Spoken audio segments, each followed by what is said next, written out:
여러분의 참가 글을 분석하는 특집 방송 두 번째입니다. 이번에는 스톤 래핑님의 참가 글을 분석하겠습니다. 여기에서 한 가지 미리 알려드릴 사항이 있습니다. 글을 분석하면서 오자나 탈자, 띄어쓰기 등 맞춤법 이 부분을 지적하지 않고 있는데 여러분이 그것을 지난 방송에서도 그렇다 하는 것을 눈치챘을 겁니다. 이것은 앞으로도 동일합니다. 오자나 탈자 그리고 띄어쓰기 같은 이런 맞춤법 이런 것은 한글 또는 MS 워드 프로그램을 통해서 바로 잡을 수 있죠. 본인이 확인해 볼 수 있습니다. 그런데 이러한 식의 문제점들 이것은 나는 그것이 글쓴이의 성실함의 문제다 그렇게 보고 있습니다. 글을 쓰는 사람이 자신의 글을 3회독, 4회독 하면서 퇴고를 하는 그러한 과정을 거치지 않고 세상에 내놓는다. 그것은 대단히 불성실한 것이죠. 이렇게 수차 확인을 하고 내놓더라도 그래도 실수는 있을 수 있습니다. 그런데 실수가 좀 많다. 그러면은 불성실한 것이다. 그렇게 이야기할 수 있겠죠. 그러니 그런 문제는 글 쓰는 사람들 각자가 바로 잡아야 할 것입니다. 분석을 하면서 그런 것을 고쳐주지는 않겠다. 이것을 밝혀둡니다. 이번 참가 글에서 세 가지 요건을 구비했는가 그것을 먼저 확인하죠. 첫째, 지정한 영상을 시청하기. 그런데 스톤 래핑님의 경우에는 이것은 알 수 없습니다.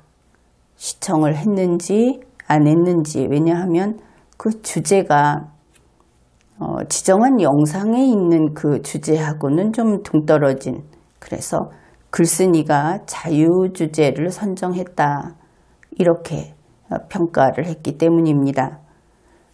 간단히 말해서 이번 참가 글은 글쓴이가 이낙연 국무총리에게 보내는 글이다 이렇게 이야기할 수 있겠습니다. 두 번째, 참가합니다 라는 말머리 넣기. 이것은 제대로 넣었습니다. 셋째, 분량 400자 이내. 이 분량은 전혀 지키지 않았습니다. 글쓴이가 올린 글은 전체가 1207자. 그런데 그 중에서 글쓴이가 여기부터 본문이다 하고 표시한 그 본문만 헤아려 보면 868자입니다. 그러니 정해진 분량 400자에서 468자나 초과한 것이죠. 이런 면에서 글쓴이는 자신의 글을 그 분량 조절을 하는데 실패했다. 그렇게 볼 수 있고 이것은 여러분 모두에게 해두는 당부인데 살아가면서 어디에서나 이것이 요건이다. 그러면 그 요건은 정확히 지키도록 최선을 다해야 하는 겁니다. 요건이라든지 약속이라든지 규칙이라든지 하는 것은 문명세계에서 살아가기 위한 기본 소양으로 그렇게 여겨야 하는 것이고 바로 이러한 약속을 지키는 것이 법과 질서를 지키는 출발이다. 그렇게 이야기할 수 있는 것입니다. 요건은 반드시 지킵시다. 이제 스톤 래핑님의 참가 글 이것을 분석하기로 하겠습니다. 먼저 글의 구조입니다. 이것은 2단계의 구조로 되어 있습니다. 먼저 여기 연두색으로 표시한 부분, 이것을 1단계에 해당되는 부분이고, 그 다음에 주황색으로 표시한 이 부분이 2단계에 해당이 된다. 그렇게 볼 수 있겠습니다. 그러면은 1단계가 무엇인가?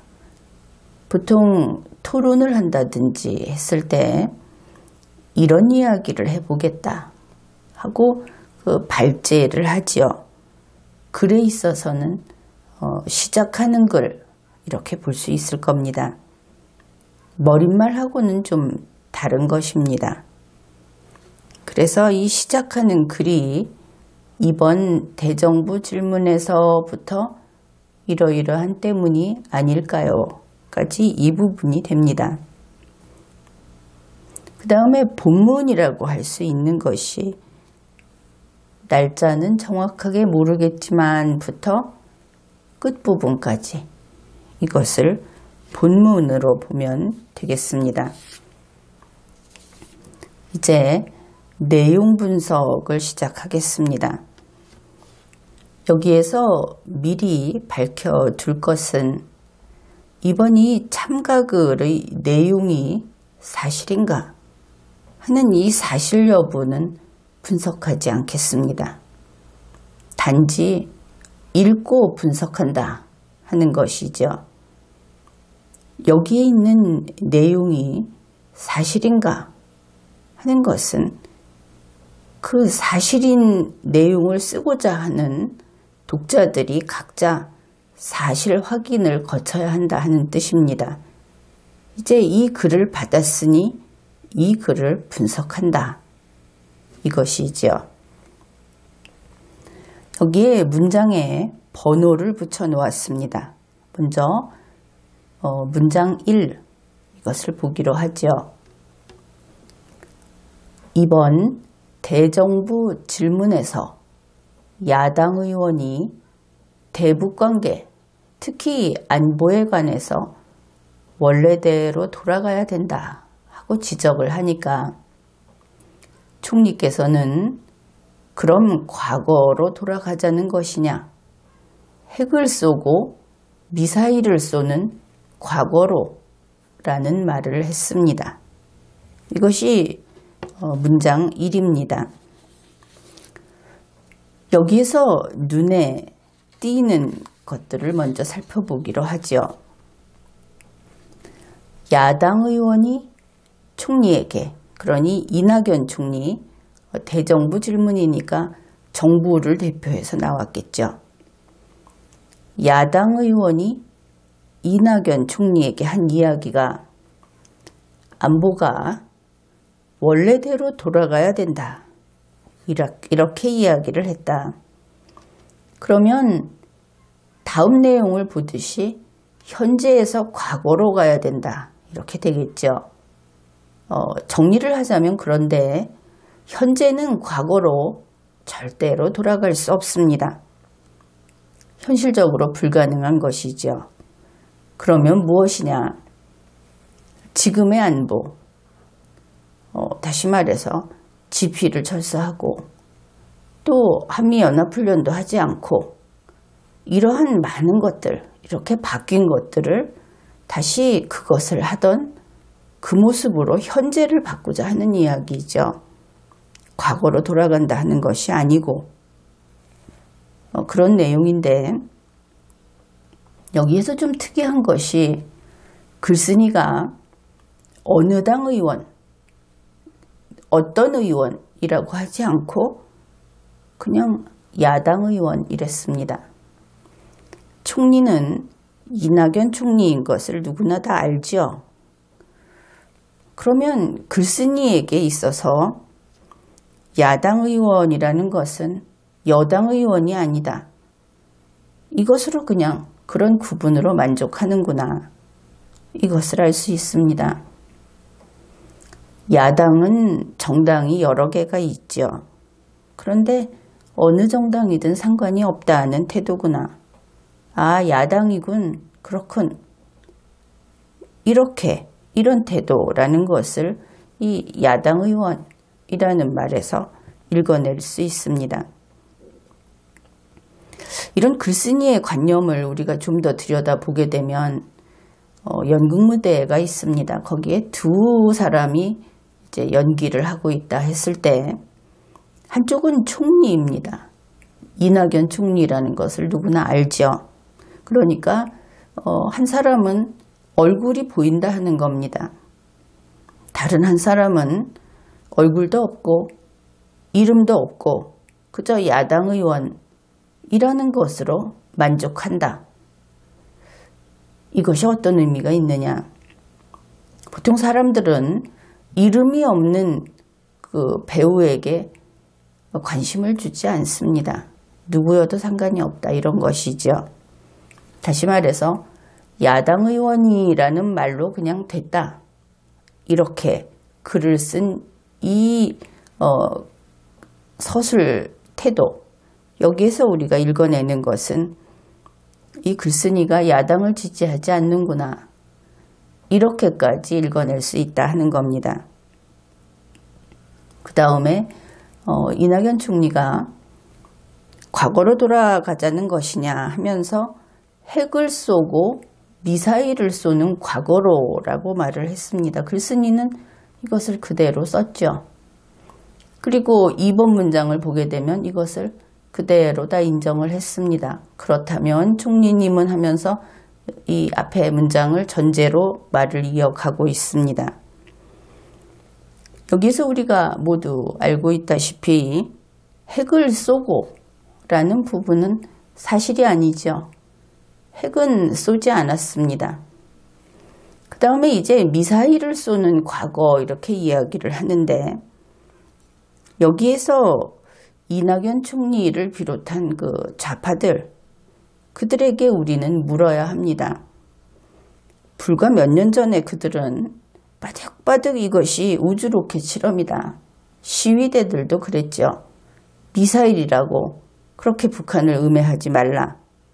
지금 미군 철수를 주장하는 시위대들 그들이 똑같은 소리를 했다 하는 겁니다. 그런데 이제 번복을 했죠. 미사일을 쏘는 과거에 미사일을 쐈구나. 평화를 위협한 자들이구나. 그 좋아하는 평화를 얘들이 깼구나. 그것을 우리가 확인할 수 있는 겁니다. 어떻든 총리도 과거로 돌아가는 것은 지금이 언제입니까? 지금이 현재입니다. 현재에서 과거로 가자는 것이냐? 야당 의원도 현재에서 과거로, 실제로는 현재를 과거 형태로 바꾸는 이런 이야기를 하고 있기 때문에 이제 잠시 후에 보게 되는 이 글쓴이는 현재와 과거가 아니고 미래와 과거를 이야기하고 있습니다. 그런 면에서 이 두 사람, 야당 의원과 이낙연 총리는 무엇을 이야기하는지 서로 잘 알고 있다. 그러니까 그 결론에 대한 의사는 다르지만 하고 있는 이야기만큼은 같은 이야기를 하고 있다. 그것을 알 수 있습니다. 이제 문장 2입니다. 그렇다면 총리님은 안보에 관해서 대한민국의 미래가 과거보다는 더 좋아질 거라는 확신을 가졌기 때문이 아닐까요? 이 내용이 그렇습니다. 야당 의원이 한 말에 대해서 총리가 반대를 했죠. 그 반대한 이유를 이 글쓴이가 이렇게 풀이를 한 것이다. 그렇게 볼 수 있겠죠. 총리가 왜 반대를 했냐면은 안보에 있어서 지금과 같이 문재인 청와대 정권이 이런 식으로 해가는 것이 그 미래가 과거보다 좋아질 거라는 확신을 총리가 했다. 이렇게 본 것이다. 그런데 총리는 그런 이야기를 하지 않았죠. 현재와 과거만 이야기했습니다. 그렇다면 현재 핵을 쏘지 않고 미사일을 쏘지 않는다는 뜻이고 결국 현재가 과거보다 좋다. 여기까지는 이야기를 했다고 볼 수 있겠습니다. 그렇지만 글쓴이의 말처럼 미래라는 것은 어느 누구도 이야기를 한 바가 없습니다. 지금 여기에 야당 의원이 있고 총리가 있고 글쓴이가 있습니다. 이들은 모두 현재 시제에 있죠. 미래는 아직 오지 않았습니다. 따라서 이 문장 2에서처럼 글쓴이가 주장을 하려면 여기에 총리가 미래에 대한 언급을 해야 하는 겁니다. 전혀 없죠. 바로 이 점에서 글쓴이는 총리가 하지 않은 이야기를 했다. 총리가 그런 확신을 가졌다고 본인이 어떻게 보면 착각을 한 것처럼 문맥상 그렇게 보입니다. 바로 이런 점에서 이 이야기를 총리가 했다고 하는 이 이야기를 본인이 이후에 쭉 여기에 대한 자신의 견해를 밝혀 나갈 것이기 때문에 이 문장 2가 바로 문제 제기를 하는 핵심 문장인데 문제 제기가 잘못됐죠. 총리는 미래에 대해서 아무 말도 하지 않았습니다.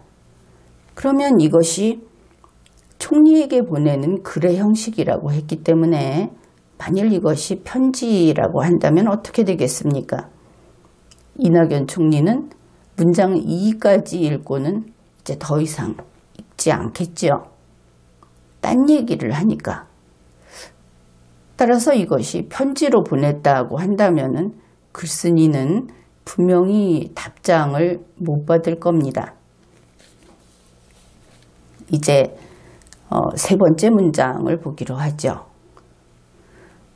날짜는 정확하게 잘 모르겠지만 대통령은 북한이 비핵화의 의지가 확고하다면서 김정은의 진정성을 믿어달라고 했었고, 북한이 비핵화의 의지가 확고하다면서, 여기에 문장이 조금 잘못됐죠.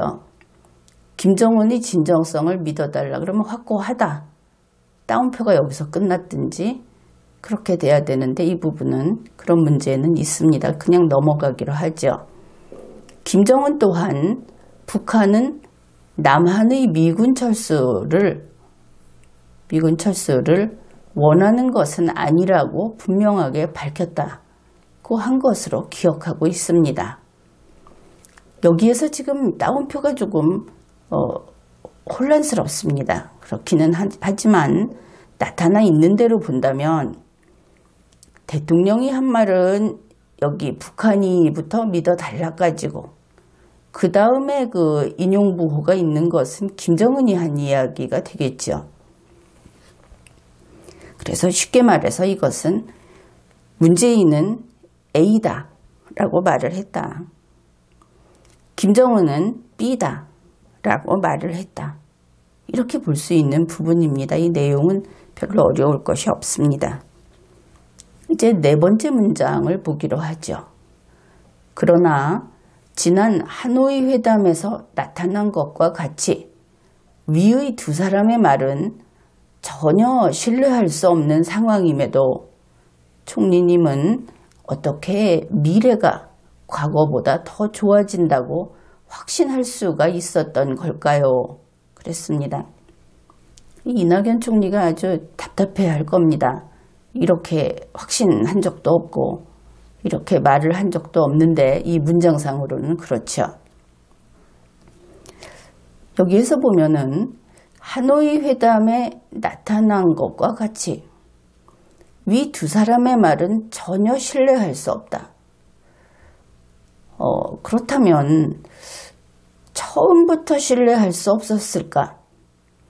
하노이 회담을 보고 나니까 신뢰할 수 없었을까? 이렇게 되겠죠. 그래서 글쓴이가 애초에 문재인 대통령이나 이낙연 총리나 김정은이나 이들을 신뢰할 수 없었다고 한다면은 이 4번 문장이 그렇게 좀 잘 어울리지 않게 됩니다. 전혀 신뢰할 수 없게 된 것은 이 회담을 보고 나서 전혀 신뢰할 수 없게 됐다. 일단은 정보가 그렇게 되죠. 그래서 여기에서 글쓴이가 하노이 회담 이전에는 이렇게 얘기한 문재인과 김정은의 말을 기억하고 있다. 그것을 믿었구나. 이렇게 생각해 볼 수 있습니다. 그런데 이 회담 결과를 보니까 신뢰할 수 없는데 이렇게 된 것이죠. 그렇다면 문재인하고 김정은을 크게 구분을 하지 않고 있다는 점에서 그러면 둘 다 믿었구나. 문재인이 김정은을 믿어달라고 해서 그래서 그 말에 따라서 믿었든 어떻든 둘 다 믿었구나. 이것을 알 수 있습니다. 그리고 지금에 와서 글쓴이가 하노이 회담 결과를 보니까 이제 이 말이 거짓말 같다. 이렇게 됐는데 총리는 어째서 계속 믿고 있느냐? 총리는 이 사람들이 가령 파트로 메주를 쓴다고 해도 믿는 한통속이다 이런 생각이 없고 자기하고 똑같이 어떤 새로운 사실이 나타나면 총리는 아주 논리적으로 객관적으로 생각을 바꿀 사람이다 하는 전제가 여기에 들어 있습니다.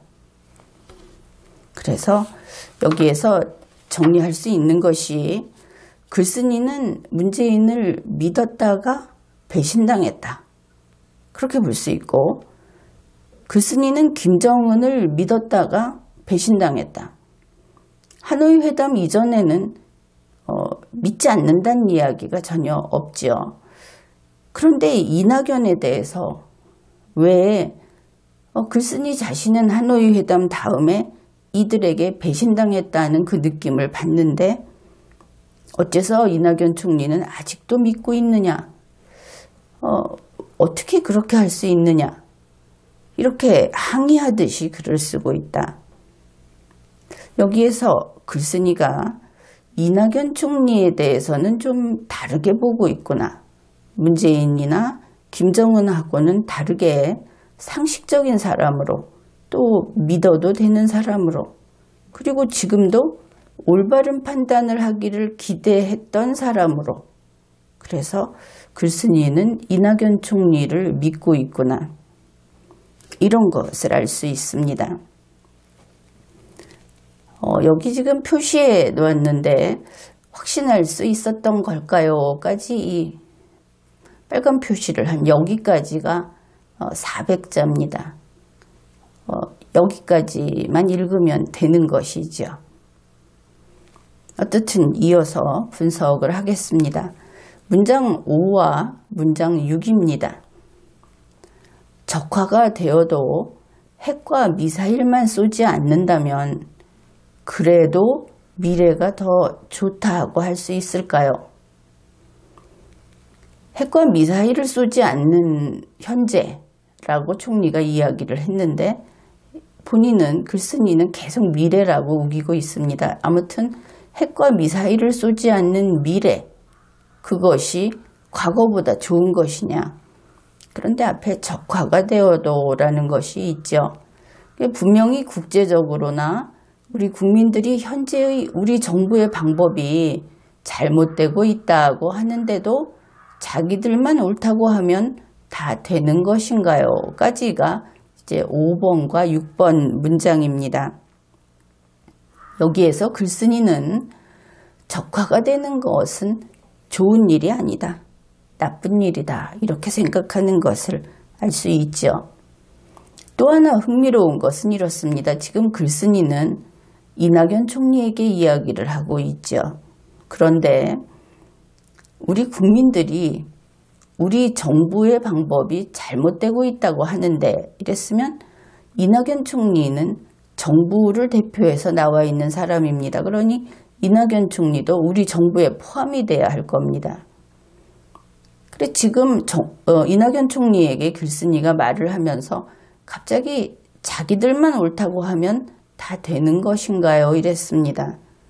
당신들만 옳다고 하면 이렇게 하면 모르겠는데 자기들이라고 함으로써 이낙연 총리하고 우리 정부를 분리해 놓고 있는 것을 알 수 있죠. 이낙연 총리는 정부를 대표하고 우리 정부라는 정부가 또 있고, 그런데 글쓴이는 이낙연 총리의 정부 그쪽에다 대고 이야기를 한다. 지금 정부가 둘로 분리되고 있다. 이 사람의 인식 속에서는. 그래서 이렇게 볼 수 있습니다. 우리 정부라고 하는 문재인 청와대 대통령 쪽의 정부하고 이낙연 총리가 대표하는 정부하고 있을 때 글쓴이는 이낙연 총리의 정부에게 옳은 일을 하라고 지금 계속 이야기를 하고 있다. 그것을 알 수 있죠. 7번 문장입니다. 설사 미래가 더 좋아진다고 가정을 하더라도 그것이 언제쯤 될런지요? 이것은 좀 놀라운 이야기입니다. 왜냐하면 문재인 청와대 정부, 그들이 대한민국의 헌정사도 부정하고 대한민국의 건국도 부정하고 우리의 그 역사와 헌법과 국가 자체를 부정하고 있기 때문에 국민들이 그들을 인정할 수 없다. 그런 뜻이 지금 강해지고 있는데 안보 문제도 그렇습니다. 안보를 강화해야 한다 하는 것은 국민의 그 일치된 의사입니다. 그런데 안보를 약화시키고 있죠. 게다가 우리는 그 국제관계를 통해서 우리의 안보를 더 확충을 해야 되는 그런 입장인데 그 집단안보 같은 경우에 스스로 소외되는 길을 택하고 있습니다. 그래서 우리의 미래가 현 정부 하에서 좋아질 것이라는 이야기는 일단 그 좌파 우파로 나눠봤을 때 우파 쪽에서는 결코 나오지 않는 이야기입니다. 이제 문재인 대통령이 취임을 한 이후 벌써 2년이 돼가면서 우파 쪽에서는 타협의 여지가 없는 상태가 돼버린 것이죠. 그런데 글쓴이는 설사 미래가 더 좋아진다고 하더라도 근데 이것이 부정적인 게 아니다 하는 겁니다. 그게 언제쯤 될런지요. 좀 먼 게 아니냐 이런 것이지 너희가 해봤자 미래는 없다 이런 것은 아니다. 이렇게 되는 것입니다. 그래서 언제쯤 더 좋아질 것인가? 여기에 이낙연 총리가 한 3년만 기다려라, 2년만 기다려라 하면은 정말 믿고 기다리겠다는 그런 심리까지 내비치는 것이죠. 이 우파 국민들은 한 달도 못 기다려. 지금 그런 심정이기 때문에 우리하고 다르네? 이렇게 생각을 할 겁니다. 이 부분을 보면서. 그러면서 이제 이 글을 쓴 사람에 대해서 슬슬 의심을 하기 시작하는 것이죠. 그러면 이낙연은 괜찮고 문재인은 아니야 라고 했던 것이 사실은 이거 친문재인 아니야? 이런 생각을 하게 되고 친정부가 아닌가? 이런 의심을 하게 될 겁니다. 여기까지 내려오게 되면 제 문장 8과 9번 이것을 보기로 합시다. 모든 국민들이 만족할 정도의 상황까지는 오랜 시간이 걸리지 않을까 생각을 해봅니다. 그런데 이 정부가 하는 것을 보면 너무 서두른다 하는 국제적인 비난에도 불구하고 이 정부에서 안 하면 안 되는 것처럼 모든 것을 무시하고 가는 듯한 느낌을 지울 수가 없습니다. 사실 이 문장들은 굉장히 모호하고 삼자적 시점이고 정부가 하는 말을 대신하는 것 같고 뭐 이런 아주 복잡한 부분입니다. 눈에 띄는 걸 우선 보게 되면 모든 국민들이 만족할 정도의 상황까지, 모든 국민들이 만족하지 않아서 문재인이 비판을 받는가? 그것이 아니죠. 지금 하고 있는 것이 모든 국민이 만족하지 않고 대부분의 국민은 만족한다. 이것이 아니고 또 일부 국민이 만족하고 나머지 국민이 만족하지 않는다. 이것도 아닌 경우가 있습니다. 아예 틀린 정책을 한다. 정책이 아예 실패했다. 그리고 하려고 하는 것이 대한민국에서 백해무익한 짓을 한다. 다시 말해서 능력도 없고 그리고 알지도 못하고 남의 말도 안 듣고 그러면서 지들 마음대로 한다. 이래서 지금 문재인 정권이 국민으로부터 버림을 받고 있는 겁니다.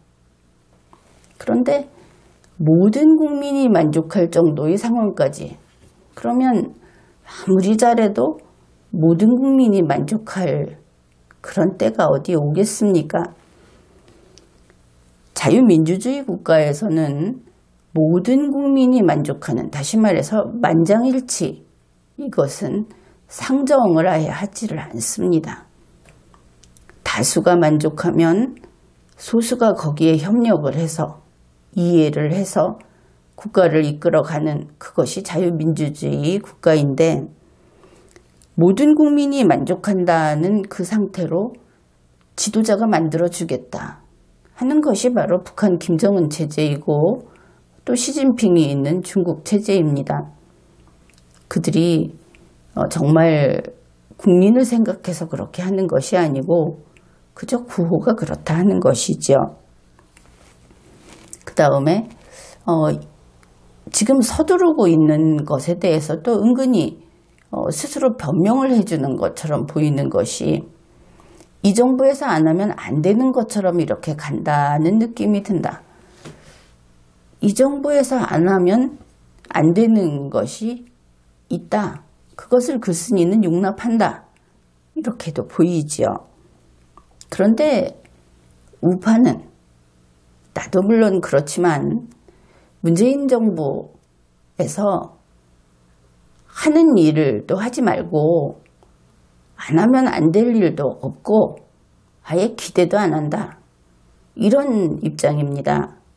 그러니까 지금 글쓴이하고는 상당히 다른 것이죠. 이것은 당연히 해야 할 일을 할 능력도 있고 국민이 기대도 하고 좀 급하더라도, 그러니까 좀 서두르고 또 반대도 나오더라도 이것은 우리가 꼭 해야 합니다. 이러면 그러면 해야지. 이런 입장이 보인다 하는 것이죠. 그런데 우파 입장에서는 네가 뭘 하냐, 그냥 나가라, 이런 상황이다. 그래서 아주 이질적인 그런 느낌을 받습니다. 이제 10번째 문장, 11번째 문장, 이것을 보기로 합시다. 그렇게 하면서 이들도 현재 하고 있는 일들이 다 우리 국민들을 위해서 하는 것이라 말할 것이 아닌가요? 이것이 과연 우리 국민들을 위한 일일까요? 이렇게 이야기를 합니다. 그러니까 너무 서두른다, 이런 비난이 있는데도 꼭 해야 하기 때문에 무시하고 가는구나 하는 느낌을 지울 수 없다. 그리고 그렇게 이야기하면서 다 국민을 위해서 한다. 그런데 과연 그게 국민을 위한 일이겠느냐, 이런 말이죠. 그런데 이것을 다시 정리해보면 그렇습니다. 그러면 이 정부가 다 우리 국민들을 위해서 한다. 어떻게 하냐? 서두르고 있다. 이렇게 말을 할 것이다. 그렇게 했죠. 그런데 글이라는 것은 연결이 되는 겁니다. 앞에 있는 글하고 다시 하나씩 살펴보기로 하죠. 8번 문장을 보게 되면 모든 국민이 만족할 정도의 상황까지는 오랜 시간이 걸릴 거다. 이렇게 말을 했죠. 이제 9번을 봅시다. 그런데 이 정부가 지금 안 하면 안 되는 것처럼, 그렇게 이 정부가 꼭 해야 하는 것처럼 서두르고 있다. 그 다음에 10번. 다 우리 국민을 위해서 그렇게 한다 하고 이야기를 할 거다. 11번. 과연 그것이 우리 국민을 위한 것이냐? 이렇게 문장을 연결을 해놓고 보게 되면 이제 글쓴이는 의심할 나위 없이 문재인 정부를 지지하고 있구나. 단지 그들이 너무 서두르는 것이 아닌가 하고 거기에 대해서 좀 우려하고 있구나. 물론 이낙연 총리를 지속적으로 지지하고 기대한다 하는 것은 앞에 있는 내용을 미루어 볼 때 그렇겠다 하고 생각을 할 수 있습니다. 지금까지 살펴본 이런 내용들은 전혀 반감이나 또 불신이나 비판의식이나 또 대한민국의 기존 질서를 지켜야 하겠다는 의지나 이런 것이 보이지 않죠. 이번에는 마지막 문장이 되겠습니다. 문장 12. 제 생각으론 이번 정부에서는 많은 것을 이룬다기보다 국제적으로 신뢰받을 수 있는 합의서 작성까지만 이루어도 큰 성과라고 할 수 있는 것이 아닐까 생각을 해봅니다. 국제적으로 신뢰받을 수 있는 합의서 작성이라고 하는 것을 목적으로 하고 있다. 이런 면에서 이것은 마치 청와대에서 나온 글을 읽는 것처럼 그렇게 느껴지지요. 좀 상세히 보기로 하죠. 글쓴이는 이번 정부가 이렇게 이것을 이루어내는 것이 그것도 큰 성과다. 결국은 이루어내길 바라는구나. 그래서 글쓴이는 이번 정부에서 성과를 내기를 바란다. 이것을 알 수 있습니다. 이번 정부의 성과는 어떤 것이 있을 수 있을까? 문재인 정부의 목표를 대략 몇 가지를 들어보면 그렇습니다. 남북 경제 공동체, 그 다음에 평화협정, 종전협정, 연방제 통일, 이런 것들이 쭉 그 대표적인 목표라고 할 수 있죠. 그 목표를 달성하는 것이 결국은 성과를 내는 것이다. 이렇게 볼 수 있을 겁니다. 그런데 이번 정부에서는 많은 것을 이룬다기보다 이 말이 좀 사실은 우리는 걱정스럽습니다. 이번 정부에서는 많은 것을 이루지 못해도 좋다. 방금 이야기한 그런 목표들 중에서. 그러면은 어디까지 하면 되느냐? 국제적으로 신뢰받을 수 있는 합의서 작성까지만 이루어도 큰 성과라고 할 수 있다.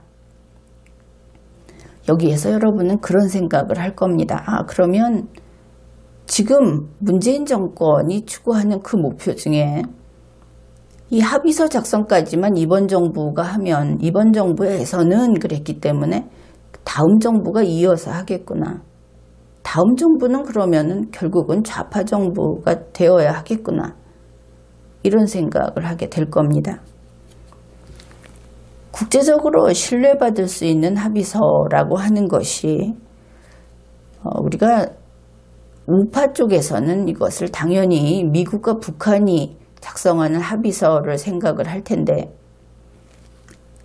미국과 북한이 작성한 합의서에 국제적으로 신뢰받을 수 있는 합의서와 없는 합의서가 있는 것이 아니죠. 여기에서 이것은 미국이 빠진다 하는 것을 알 수 있습니다. 결국 문재인 정권이 북한과 이루어내고자 하는 목표 중에 하나가 바로 이러한 합의서다. 글쓴이는 바로 그것을 이야기하고 있다. 그래서 생각할 수 있는 것이 종전협정 보다는 평화협정 쪽이 큰 성과가 되겠죠. 종전협정은 왜냐하면 문재인 청와대 대통령 스스로가 이것은 국민을 속이기 위해서 그랬는지 어땠는지 모르겠지만 이것은 그렇게 법적인 의미가 있는 것이 아니고 그냥 하나의 우리끼리 했다 하는 그런 의미가 있는 것이다. 그렇게 이야기를 했기 때문에 큰 성과, 아무리 그래도 큰 성과라고 하기 위해서는 평화협정 정도는 되어야 하지 않을까.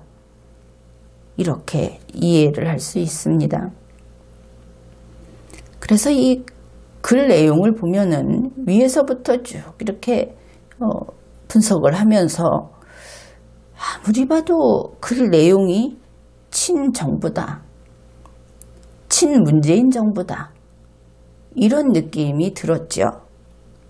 그래도 설마 그렇지는 않겠지. 왜냐하면은 그것은 우리의 희망사항입니다. 그래서 아니겠지 했는데 우리가 몰라볼까봐 지금 이 12번 문장 노란색으로 표시한 이 마지막 문장에서 확실하게 정리를 해 주었습니다. 이것은 문재인이 직접 쓴 글처럼도 보이죠. 본인이 여기까지만 가겠다. 그러면 이번 정부에서는 이것만 하면 다음 정부에서는 그러면 이낙연이 할 것인가? 이낙연이 그 다음 대통령으로서 이것을 이어받아서 할 것인가? 그래서 그는 문재인한테는 조금 실망감을 나타내기도 하지만 이낙연에게는 똑바로 하라 하고 이야기를 하는 것인가? 이렇게 우리가 좀 짐작을 해볼 수도 있는 겁니다. 그래서 이렇게 문장 분석을 해본 결과 이 글을 쓴 글쓴이는 문재인과 김정은과 이낙연을 신뢰했던 사람이다. 글 속에서. 그러면 뭐 의심할 나위 없는 좌파죠. 그런데 하노이 회담이 결렬되고 나서 문재인과 김정은이 한 얘기가 그대로 안 되더라. 그래서 그 신뢰가 좀 흔들리고 있다. 그러나 그들이 한 이야기가 이루어지지 않아서 신뢰가 흔들리는 것이지 그들이 거짓말장이다. 내가 원래 안 믿었는데 역시 너희는 믿을 수 없다. 이런 것이 아니다. 그것을 우리가 직접 확인을 해봤죠. 그래서 문장 분석을 한 결과로는 친문재인 정부, 친문 혹은 좌파 이 글의 논조와 쭉 주장한 것들 또 이 글을 만약에 총리가 아니라 일반 국민들이 보게 된다고 하면은 국민을 이런 식으로 설득을 하고 싶었다. 그랬을 때 이것은 좌파의 글이다. 이렇게 평가를 할 수 있습니다. 지금까지 참가글을 다 분석을 해 보았습니다.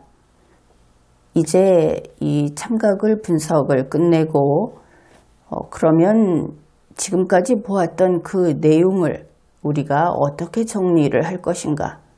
그것만 남았죠. 우선 여러분은 이 글이 친정부, 친문재인 이런 식의 글이다 하고 설명을 하고 나니까 좀 당황했을 겁니다. 그런데 그것은 그저 글을 보고 분석한 결과입니다.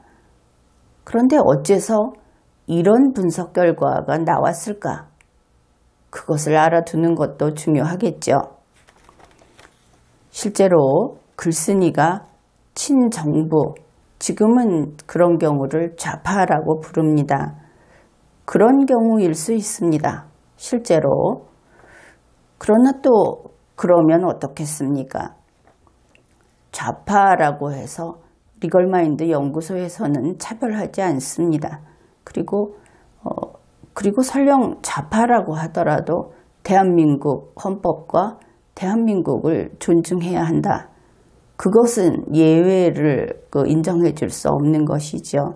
그래서 그것을 스스로 인정하는 그런 좌파라면 논리 공부를 당연히 해야 하고 또 이렇게 함께 활동을 하는 것을 환영합니다. 그렇다 치고 참가 글에 대해서 총평을 하자면 이렇습니다. 전체가 2단계로 되어 있다 그랬죠.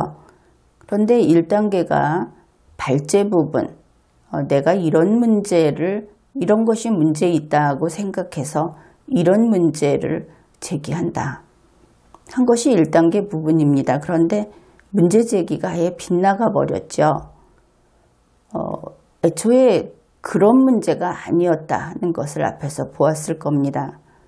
그래서 이렇게 되는 것은 글 쓰는 사람이 자기가 지금 서 있는 그 기준점이 어디인가, 그리고 내가 글을 쓰는, 그러니까 문장에서 보면 주어인가 영향을 받는 목적어인가, 이런 것들을 분명하게 확립을 하고 그 자리를 처음부터 끝까지 잘 지켜야 합니다.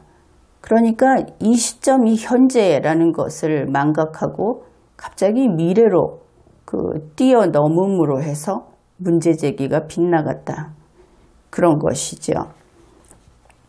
그래서 문제 제기가 빗나가고 나니까 그 문제가 아닌데 다른 이야기를 했고, 또 이야기하는 과정에서도 계속 주체와 객체가 뒤섞이면서 내용이 정돈이 안 된 그런 결과가 되고 말았다, 그런 것을 알 수 있습니다.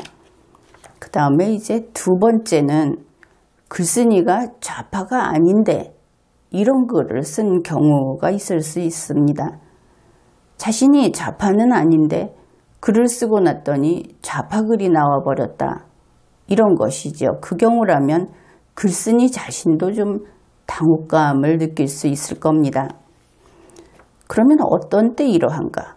그것은 자기 생각을, 독창적인 생각을 글로 쓰지 않고 글 재료를 밖에서 가져온 다음에 모자이크 하듯이 조립을 하게 되면 이런 일이 생길 수 있습니다.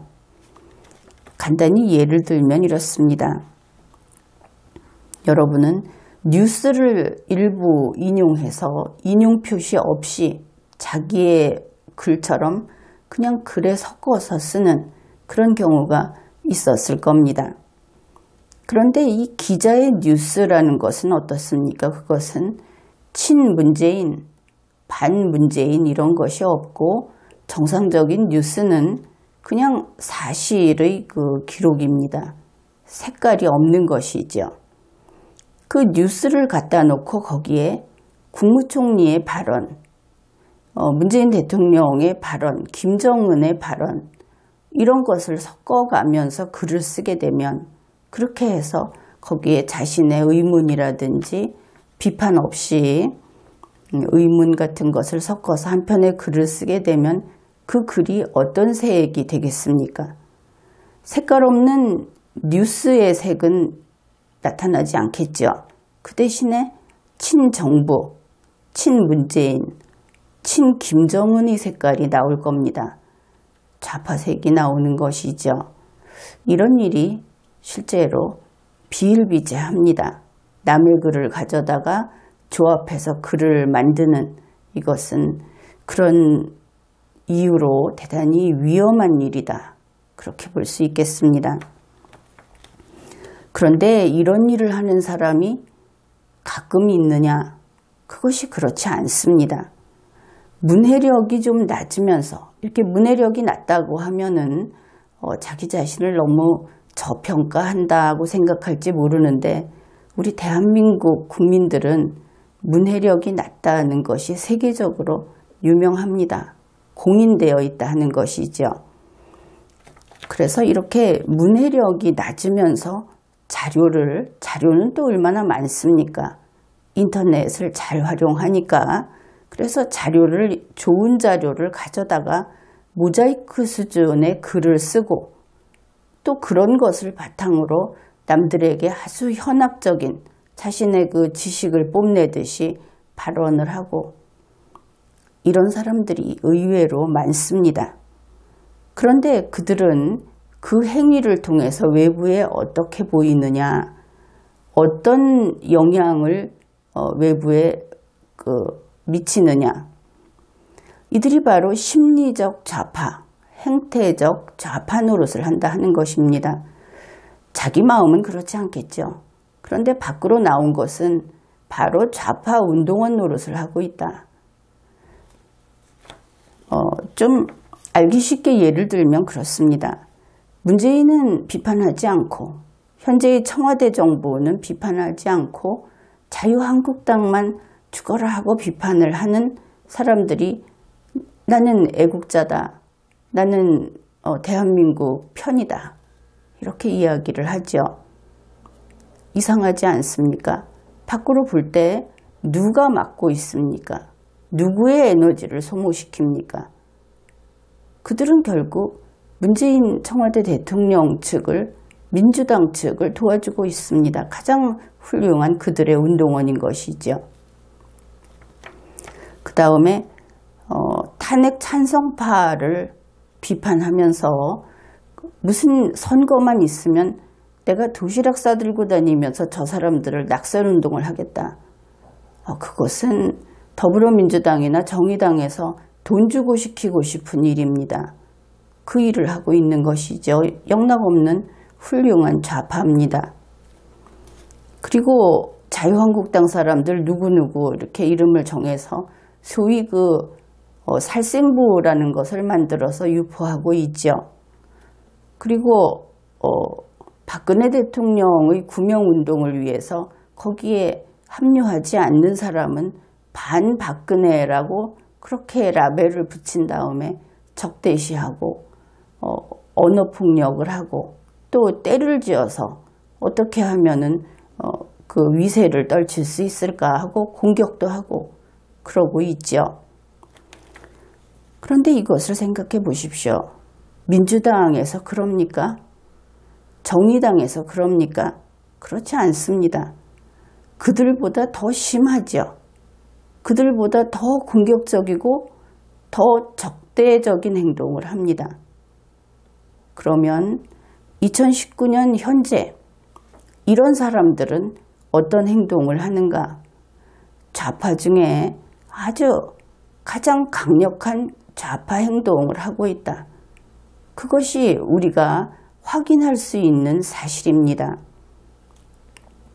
이런 사람들을 행태적 좌파라고 합니다. 결과적으로 행태적 좌파는 좌파입니다. 속마음이 어떻든 상관없죠. 좌파 쪽에 보태주는 그들을 돕고 있기 때문에 그들은 좌파입니다. 그래서 만일 좌파와 우파를 나누어서 계속 어떤 경쟁을 한다고 한다면 이제 2019년 우파는 행태적 좌파를 좌파로 인정을 해야 합니다. 그들은 누구에게 이로우냐? 문재인에게 이롭습니다. 그들은 문재인에게 보내줘야 하는 겁니다. 그래서 행태적 좌파라는 것을 본인이 이제 스스로의 거울을 들여다보고 내가 지금 좌파 짓을 하고 있는가, 그렇지 않은가를 스스로 확인을 하고 앞으로 갈 방향을 정하십시오.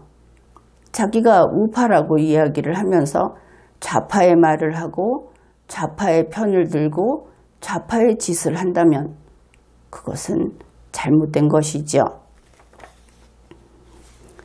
그 다음에 이런 행태적 좌파 말고 사상적 좌파 이런 것이 뜻밖에도 여러분이 우파라고 생각하는 그 세력 속에 있습니다.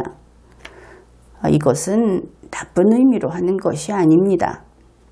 바로 펜앤드마이크의 정규재 대표 같은 경우는 그 자신이 좌파를 비판하죠.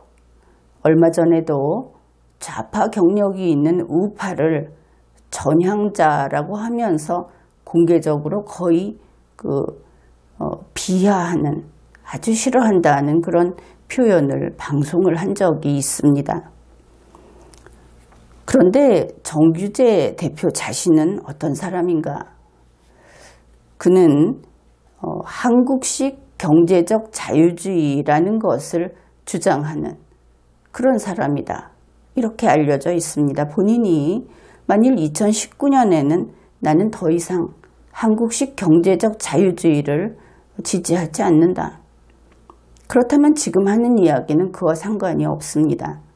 그런데 그가 여전히 한국식 경제적 자유주의를 지지하고 그것을 주된 이념으로 주장하고 한다면 지금부터 내가 하는 이야기는 바로 그에게 해당이 되는 이야기가 될 것이다. 그런 겁니다. 이 한국식 경제적 자유주의, 정규재 대표가 자유주의 이야기하는 것을 듣고 알고 있는 사람들도 많이 있을 텐데 그것은 바로 대한민국 헌법을 부정합니다. 다시 말해서 이런 경우는 국가체제, 국법질서라는 것이 기업에는 영향을 미쳐서는 안 된다. 이런 모습을 보여준다는 것이죠. 그런 면에서 헌법학자로서 나는 이러한 사조를 좌파 사조라고 분류를 합니다. 따라서 정규재 대표는 좌파 짓을 하고 있는 것이죠. 내가 보수 정권 때 이 한국식 경제적 자유주의를 강의하고 하는 김정호 교수에게 그런 이야기를 한 적이 있었습니다. 지금 반정부 활동하고 있는 거냐? 바로 그런 의미에서 그런 이야기를 했던 겁니다. 헌법을 부정했기 때문에. 바로 이것은 경제민주화라고 하는 그것과 맞닿아 있고 경제민주화는 대한민국 헌법이 규정하는 그러한 경제에 대한 이념입니다. 물론 현재 문재인 청와대 정부가 이야기하는 경제민주화는 당연히 헌법에 위반됩니다. 양쪽 다 위반되는 것이죠. 그것을 극대화하는 여러분이 알고 있는 그 좌파, 그들의 경제민주화는 물론 위헌입니다. 그런가 하면 그 반대편에서 경제민주화 자체를 아예 부정하는 한국식 경제적 자유주의 계열, 이쪽도 역시 헌법을 부정하는 위헌적인 이론이다. 위헌적인 이데올로기다. 이렇게 볼 수 있는 것이죠. 그래서 이런 점에서 정규재 대표 그리고 한국식 경제적 자유주의를 주장하는 이런 어떤 경제적 사조를 따르는 무리들, 그들은 국가체제를 대한민국 헌법을 부정한다는 의미에서 신좌파 이렇게 분류할 수 있는 겁니다. 엄연히 좌파인 것이죠. 바로 이런 면에서 앞으로 자유한국당은 한국식 경제적 자유주의를 쫓는 그러한 대중들, 그러한 집단들하고는 깨끗이 관계를 끊어야 합니다. 이들은 극단주의 가운데 하나이기 때문입니다. 이렇게 헌법을 몰라서 좌파짓을 하는 사람, 남의 글을 베껴서 글을 조립했기 때문에 그 결과 좌파로 글이 분석이 되는 사람, 또 문해력이 낮아서 좌파 노릇을 하는 사람, 마음에 응어리진 것이 있어서 그 한풀이로 좌파짓을 하는 사람, 한국에는 이런저런 좌파들이 많이 있습니다. 그러다 보니 그 심리를 읽어내는 이것은 기술적인 것이죠. 그러한 통계의 결과는 우리 국민 중에 좌파가 많다. 이렇게 나오는 것이 어쩌면 제대로 된 통계다. 그렇게 볼 수 있습니다. 이러다 보니 선거에서 좌파가 승리할 가능성은 계속 커지는 것이죠. 이렇게 되면 대한민국 헌법을 지킬 도리가 없습니다. 그래서 무엇보다 시급한 것이 우리 국민의 문해력을 높이는 것이고, 스스로 글 쓰는, 이 글을 쓴다고 하는 것은 적어도 지성인이라든지 지식이 있는 사람이라든지 하는 그런 부류의 사람들이 의사소통을 하는 주된 도구이지요. 그래서 이 글 쓰는 능력 빨리 성장을 시켜야 합니다. 그리고 중요한 것은 모든 국민이 헌법을 알아야 한다 하는 겁니다. 그렇게 해야 자유민주주의 대한민국을 지킬 수 있는 겁니다. 지금까지 리걸마인드 연구소였습니다.